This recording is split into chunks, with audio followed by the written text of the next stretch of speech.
Un saludo cordial, estimados hermanos.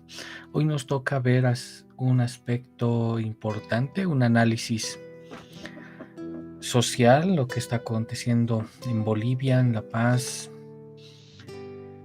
y también reflejarlo a través del libro de Oseas. Mi nombre es Cristian Vila, Villacorta, estudiante de la carrera de liderazgo pastoral en la Facultad de Filosofía, de Teología y Filosofía y Letras de la Universidad de Aquino, Bolivia, octavo semestre.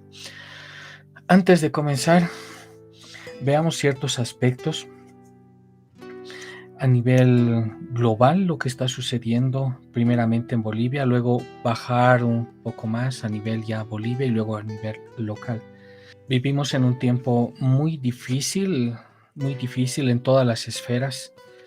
En lo social, lo que estamos viendo es la corriente socialista en varios aspectos, marxista en realidad, en varios de los aspectos, que ha influido no solamente en algunos sectores, sino en varios países, el concepto también de socialismo que ha entrado también en la iglesia.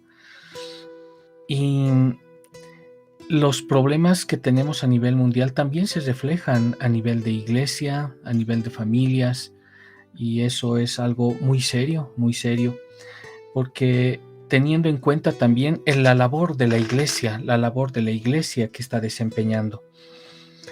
Y esto también es preocupante porque ahora vemos que la iglesia también está siendo influida por el marxismo y el socialismo, pensamientos contrarios a las escrituras.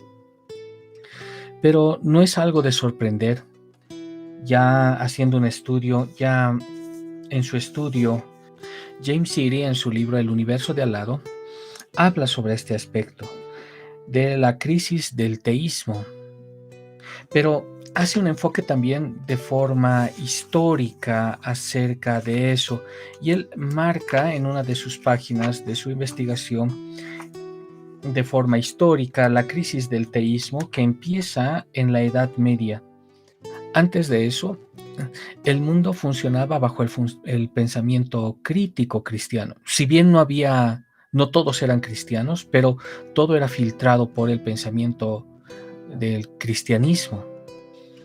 Ya después de la Edad Media, empieza un tiempo donde la iglesia ahora baja su forma de pensar, es decir, ya no son apresurados por las escrituras, ya no son alertados por las escrituras, sino son más dados ahora a ser más libres en su forma de pensar, y empieza una serie de cosmovisiones dentro de la iglesia. Y estamos viendo una de las más marcadas al pietismo. En ese tiempo existía también el luteranismo, estaba el calvinismo, el presbiterianismo.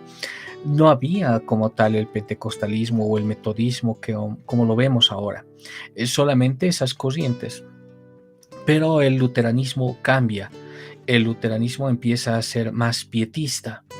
Entonces la iglesia recibe diferentes pensamientos ajenos a ella dentro de su seno.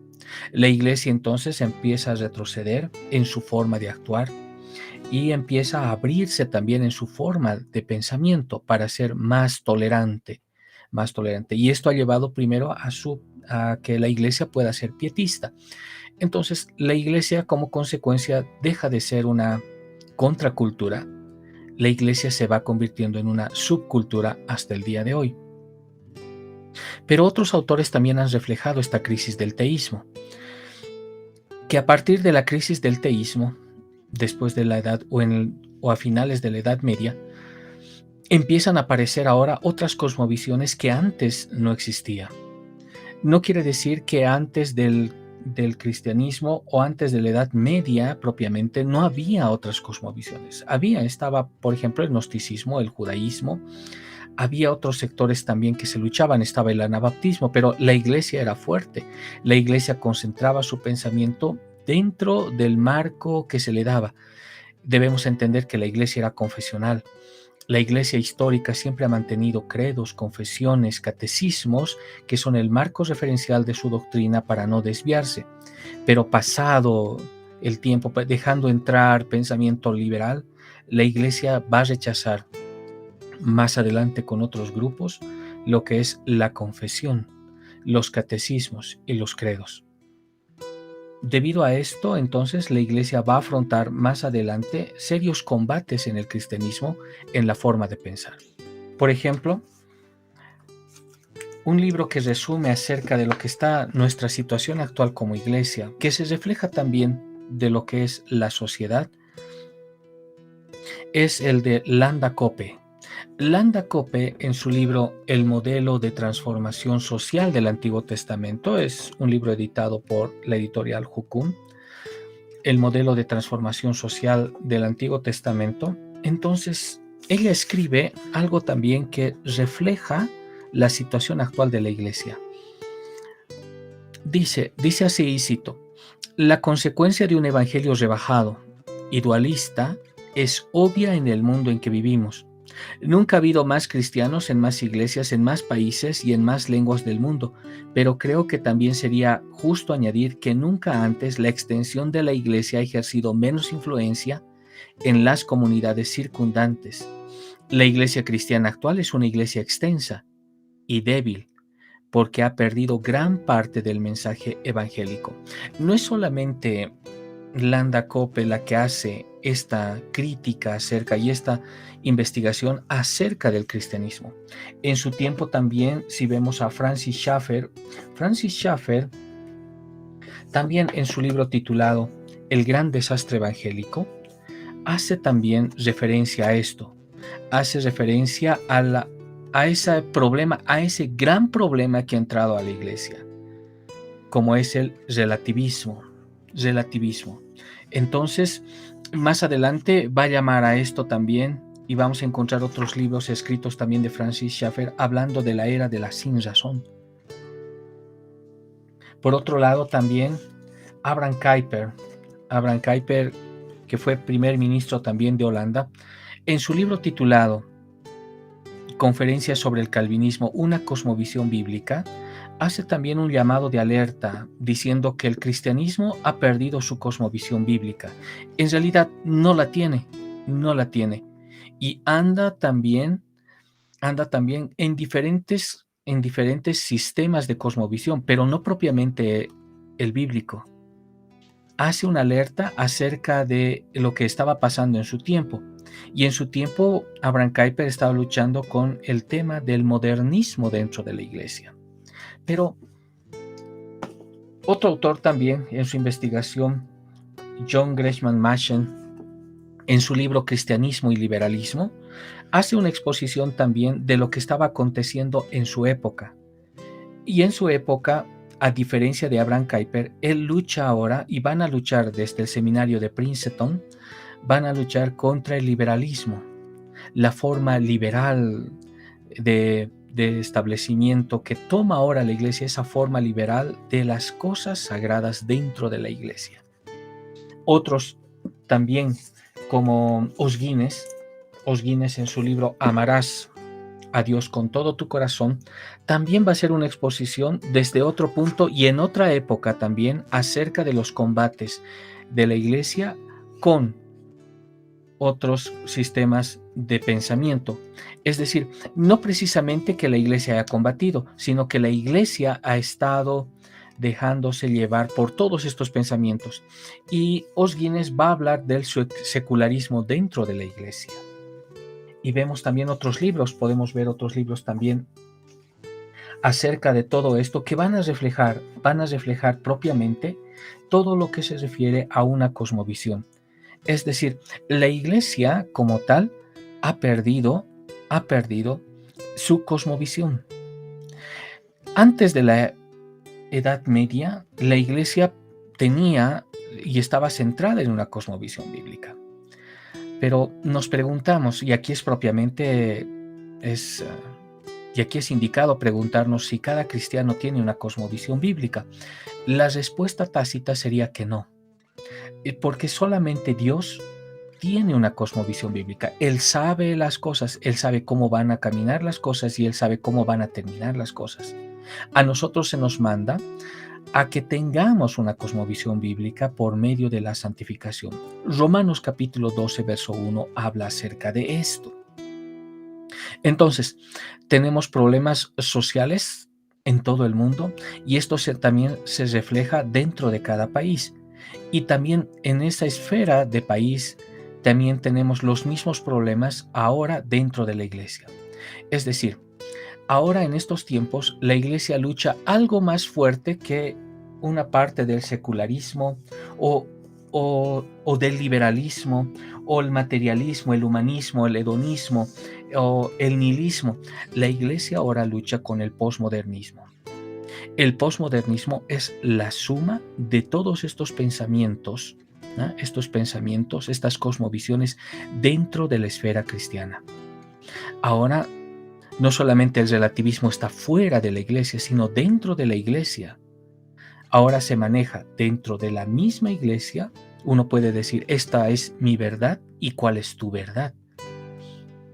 Y bien lo escribía Landa Cope cuando dice que la iglesia ha perdido, y también Abraham Kuyper y también los otros autores hablan que la iglesia ha perdido su cosmovisión. Es decir, la iglesia no sabe qué es la verdad. Si sabe, puede aceptar otros sistemas de pensamiento de lo que es verdad, pero no puede por sí misma ver lo que es verdad de forma objetiva, lo que mandan las escrituras.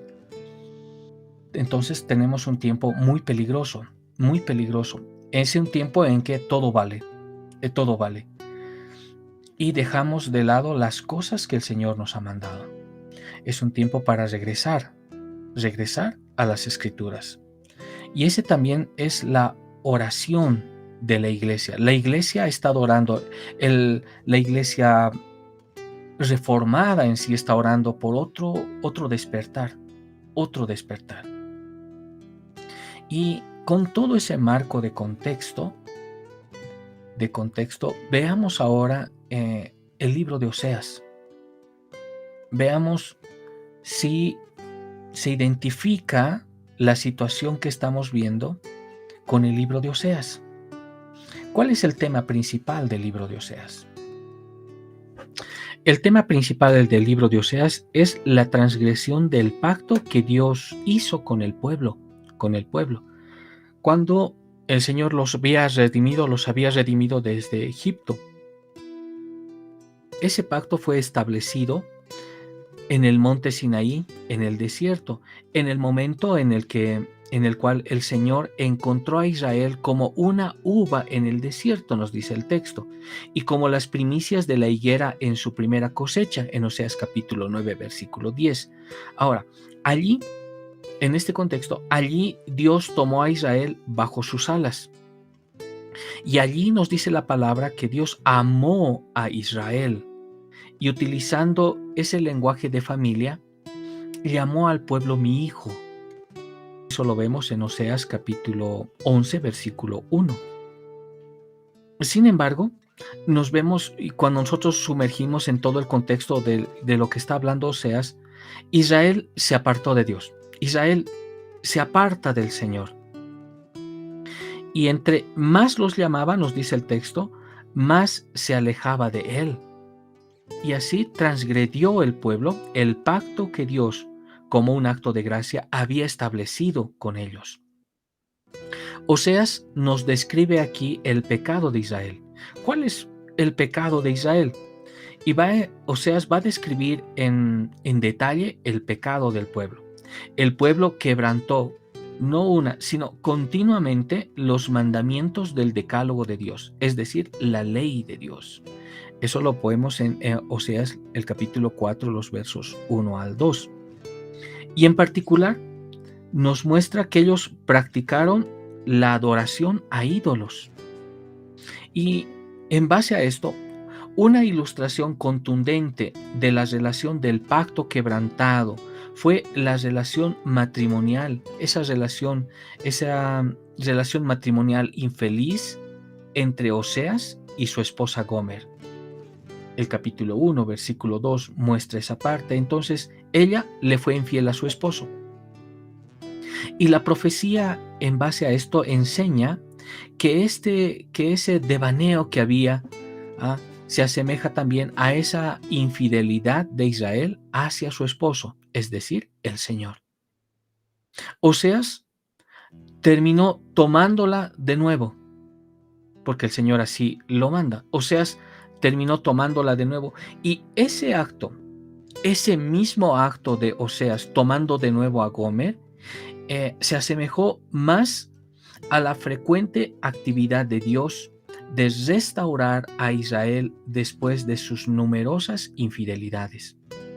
Entonces vemos que las profecías de Oseas no solamente describen los pecados de Israel, sino que también advierten de ese eminente juicio por causa de ellos. En el capítulo 5, el versículo 9 en adelante podemos ver esto. La naturaleza del juicio entonces tiene dos caras. A saber, la primera, la tierra de Israel sería desolada y sus habitantes serían expulsados al exilio.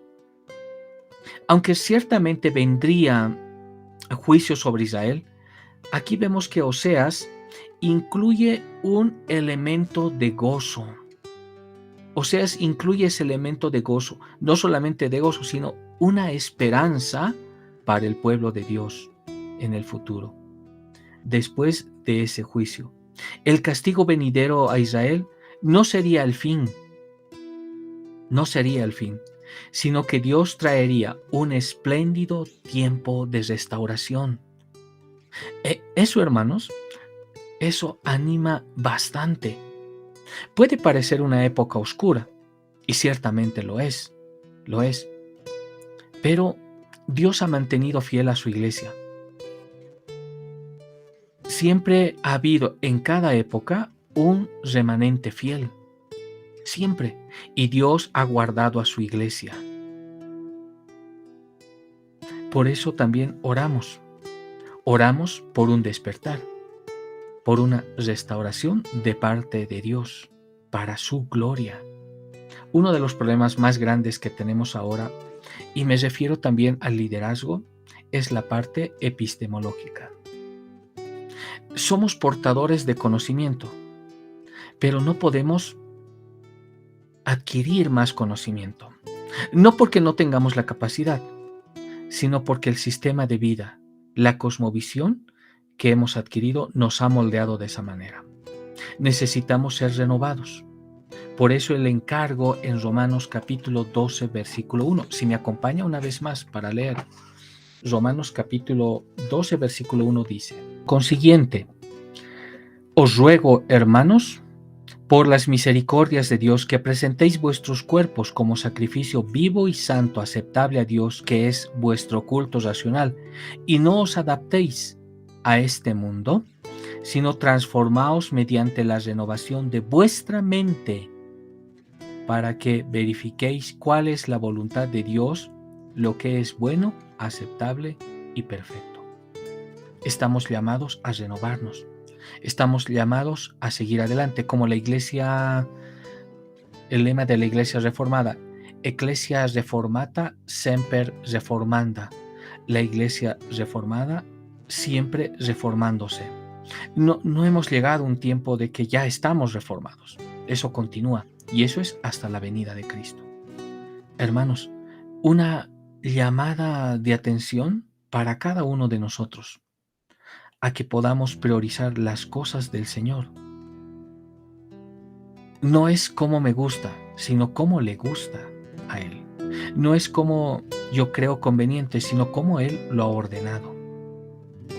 Bien haríamos en acudir en cada tiempo, en cada momento, a la súplica y a la oración. Gracias por este tiempo, gracias por escucharme.